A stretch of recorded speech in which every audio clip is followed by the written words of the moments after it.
I don't think I've minimized the benefits. I think I've described the benefits.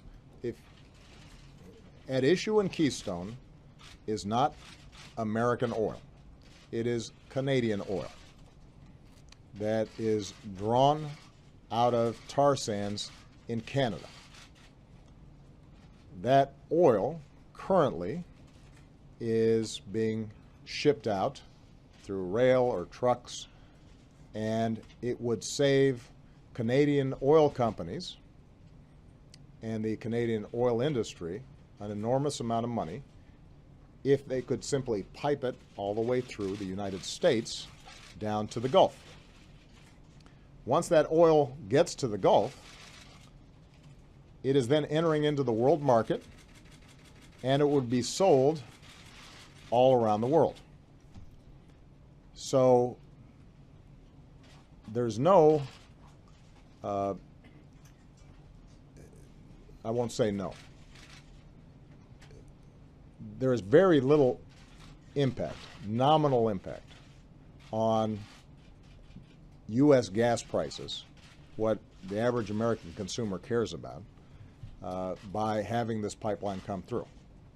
And sometimes the way this gets sold is, let's get this oil and it's going to come here, and the implication is that that's going to lower gas prices here in the United States. It's not.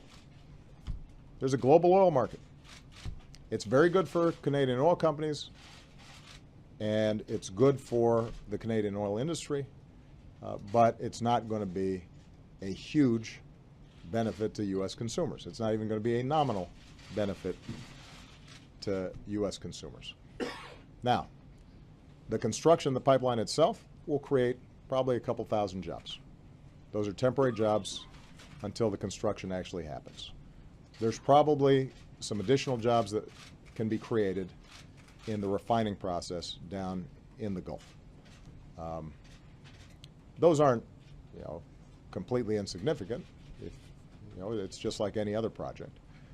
But when you consider what we could be doing if we were rebuilding our roads and bridges around the country, something that Congress could authorize, we could probably create hundreds of thousands of jobs or 1 million jobs.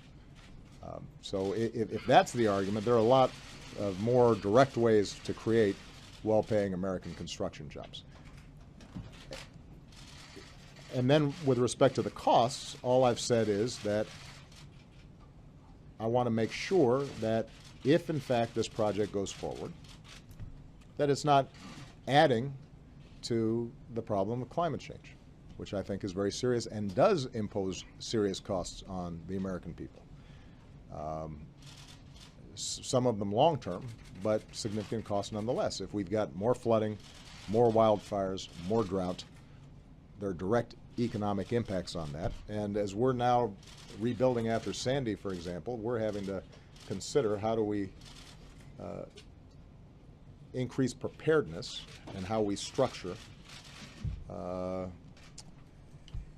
infrastructure and housing and so forth along the Jersey Shore. That's an example of the kind of costs that are imposed, and you can put a dollar figure on it. So in terms of process, you've got a Nebraska judge that's still determining whether or not the new path for this pipeline is appropriate. Once that is resolved, then the State Department will have all the information it needs to make its decision. But I've just tried to give this perspective because I think that there's been this tendency to really hype this thing as some magic formula and to what ails the U.S. economy, and it's hard to see on paper where exactly they're getting that information from. In terms of oil prices and how it impacts the decision, I think that it won't have a significant impact, except perhaps in the minds of folks when gas prices are lower, maybe they're more less susceptible to the argument that this is the answer to lowering gas prices. But it was never going to be the answer to lowering gas prices because the oil that would be piped through the Keystone pipeline would go into the world market, and that's what determines oil prices ultimately. In terms of Congress forcing your hand on this, is this something where you clearly say you're not going to let Congress force your hand on whether to approve or disapprove this permit? I'll see what they do. Yeah, we'll take that up in the new year. It's just that I'm old school like that. Go that rap over souls like that. It's just that I'm old school like that. Go that rap over souls like that. And we'll be right back after these messages. Fellas, grab your nut sacks, cheeks, squeeze your breasts.